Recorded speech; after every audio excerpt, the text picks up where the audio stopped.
Good morning friends, welcome to today's blog. এখন ঠিক 9:45 বাজে। আজকে আমরা একটা নতুন জায়গায় যাচ্ছি পুজো দিতে। এটা হচ্ছে নৈহাটির বড় মা। এখান থেকে 1.5 আওয়ার ড্রাইভ। তো 15টায় স্টার্ট করলাম, দেখা যাক। আজকে আমাদের সাথে আমাদের বাবা মা ভাই, ভাইয়ের ওয়াইফও যাবে। তো সবাই মিলে একটা ফ্যামিলি ট্রিপ এবং পুজো দেওয়াটাই মেন উপলক্ষ। তো রাস্তায় যেতে যেতে বিবরণ দেব যে রাস্তাটা কিভাবে আমরা গেলাম, পথটা পুরোটা, আর ওখানে গিয়ে দেখা কি কি করলাম, মন্দিরটা কেমন দেখতে। আর এখন আমরা সবাই একসাথে গাড়িতে উঠে পড়েছি আর রওনা দিয়ে দিয়েছি টুয়ার্ডস নৈহাটি বড়মার মন্দির।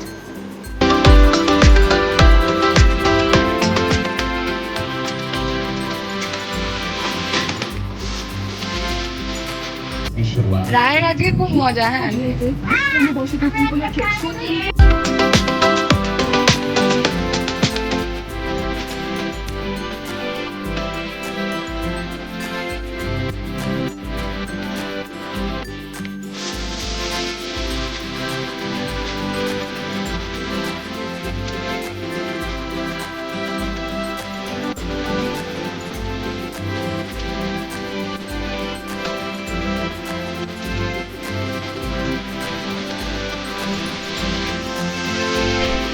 কলকাতা থেকে নৈহাটি বড়মা মন্দির পৌঁছতে আমাদের 1 ঘন্টা 51 মিনিট লেগেছিল ভায়া কল্যাণী এক্সপ্রেস হাইওয়ে।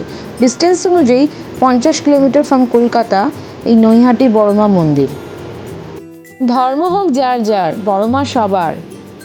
একটি খুব প্রচলিত বিশ্বাস, নৈহাটির বড়মা কাউকে ফেরায় না, মন থেকে ডাকলে মা ঠিক সাড়া দেয়। আর সেই বিশ্বাস মনে নিয়ে আমরা সকলে মিলে চললাম মায়ের দর্শনে। গঙ্গার তীরে এই ঘনবসতিপূর্ণ শহরটির নাম হলো নৈহাটি। প্রত্যেক বছর এখানে হাজারে হাজারে মানুষ আসে কালী পুজোর দিন এই বড়মার মন্দিরে পুজো দেখতে, পুজো দিতে। 2021 সালে এই পুজো পূর্তি হলো 94 বছর।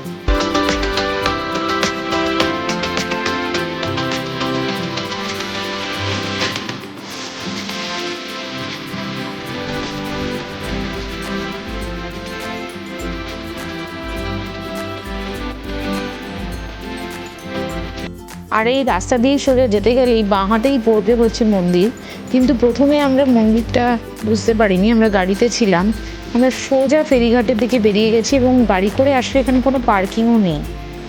তো আমরা ফেরিঘাটে গাড়ি রেখে, যেহেতু বুঝতে পারছিলাম না মন্দিরটা কতটা, আমরা রিক্সা ধরে মন্দিরের কাছাকাছি চলে আসি।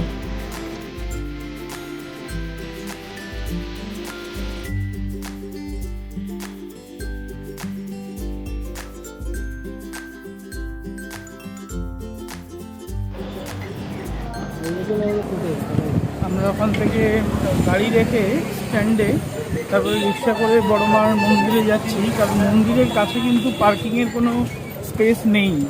এটা যারাই আপনারা যদি কখনো আসেন মাথায় রাখবেন, মন্দির চত্বরে কিন্তু কোনো পার্কিং স্পেস নেই। তাই গঙ্গার ঘাট ফেরিঘাটের ওখানে আমরা গাড়িটাকে পার্ক করে আমরা আবার রিক্সায় করে মন্দিরের চত্বরে যাচ্ছি।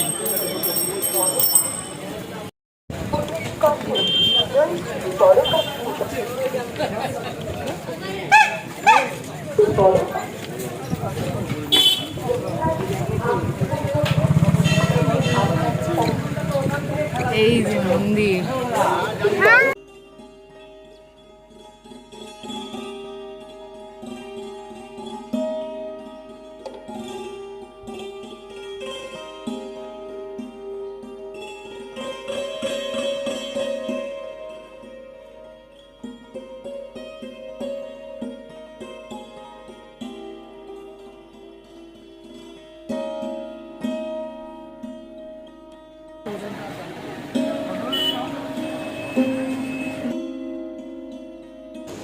নব্বই বছর আগে লেট ভবেশ চক্রবর্তী এবং তার 4 বন্ধু মিলে এক অনন্য অভিজ্ঞতা করেন নবদ্বীপের রাসমেলায় গিয়ে।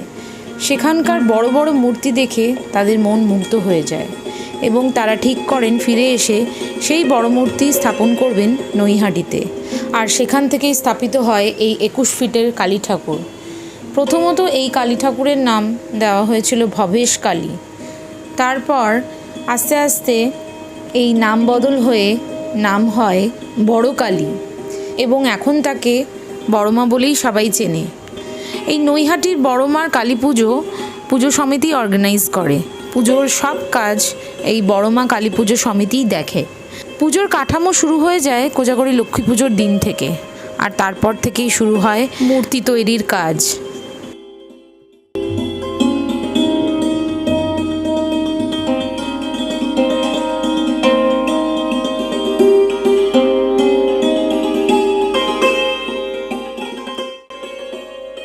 এখানে এসে আপনারা অঞ্জলি দিতে পারেন। আমরা সকলে মিলে অঞ্জলি দিলাম, প্রসাদ উৎসর্গ করলাম ঠাকুরকে, আর মনটা খুবই ভালো লাগছে। কারণ প্রথমবার যখন প্ল্যান করেছিলাম নৈহাটি বড়মা দর্শন করতে আসব, তখন হঠাৎই আমার দুই মা, আমার শাশুড়ি মা এবং আমার মা অসুস্থ হয়ে পড়েন। তো মনটা খুব খারাপ হয়ে গেছিলো। বাট নেভারদিলেস এখন আমরা এসে দর্শন করতে পেরেছি, সবাই সুস্থ। আমার মা যদিও এখানে আসতে পারেননি, কিন্তু ভিডিও কল করে আমার মাকে ঠাকুরের দর্শন করালাম। টেকনোলজি আছে বলে আজ সবই সম্ভব। তো চলো এবার বাড়ি যাওয়ার পালা। আমরা বাড়ি ফিরলাম ব্যারাকপুর ট্রাঙ্ক রোড ধরে, বিটি রোড ধরে।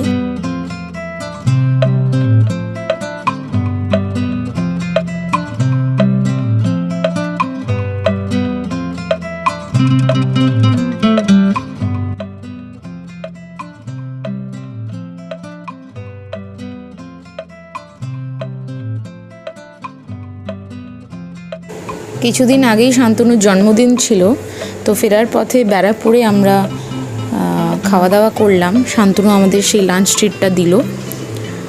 আর এই ভিডিওর ইনফরমেশন যদি আপনাদের ভালো লেগে থাকে অবশ্যই কমেন্ট করে জানাবেন, লাইক করবেন, শেয়ার করবেন বন্ধুদের মধ্যে, এবং আমার চ্যানেলটিকে সাবস্ক্রাইব করে বেল আইকনটি ক্লিক করে রাখবেন যাতে নেক্সট ভিডিও নোটিফিকেশনটা আপনারা চটজলদি পেয়ে যান। ধন্যবাদ।